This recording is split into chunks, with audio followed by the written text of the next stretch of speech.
ಚಿತ್ರದುರ್ಗದ ಜೋಗಿಮಟ್ಟಿ ರಸ್ತೆಯಲ್ಲಿ ತಡರಾತ್ರಿ ಅಶೋಕ ಲೇಲ್ಯಾಂಡ್ ವಾಹನ ಕಳ್ಳತನವಾಗಿರುವ ಘಟನೆ ನಡೆದಿದೆ. ದೇವರಾಜ್ ಎಂಬುವರಿಗೆ ಸೇರಿದ ವಾಹನ ಇದಾಗಿದ್ದು, ಕಳ್ಳತನದ ದೃಶ್ಯ ಸಮೀಪದ ಮನೆಯ ಸಿಸಿ ಕ್ಯಾಮೆರಾದಲ್ಲಿ ಸೆರೆಯಾಗಿದೆ. 2 ದಿನಗಳ ಹಿಂದೆ ತಡರಾತ್ರಿ ಸುಮಾರು 3:50 ವೇಳೆಯಲ್ಲಿ ಕಳ್ಳರು ಕೃತ್ಯ ಎಸಗಿದ್ದಾರೆ.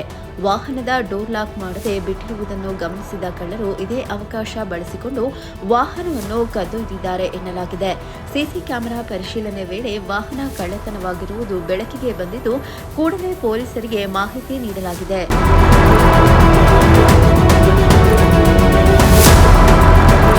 ಸ್ಥಳಕ್ಕೆ ಭೇಟಿ ನೀಡಿದ ಚಿತ್ರದುರ್ಗ ನಗರ ಠಾಣೆ ಪೊಲೀಸರು ಪರಿಶೀಲನೆ ನಡೆಸಿ ಪ್ರಕರಣ ದಾಖಲಿಸಿಕೊಂಡಿದ್ದಾರೆ. ಸಿಸಿ ಕ್ಯಾಮೆರಾ ದೃಶ್ಯಗಳ ಆಧಾರದಲ್ಲಿ ಕಳ್ಳರ ಪತ್ತೆಗೆ ಪೊಲೀಸರು ಬಲೆ ಬೀಸಿದ್ದು, ಕದ್ದೊಯ್ದ ವಾಹನಕ್ಕಾಗಿ ಹುಡುಕಾಟ ಮುಂದುವರೆಸಿದ್ದಾರೆ.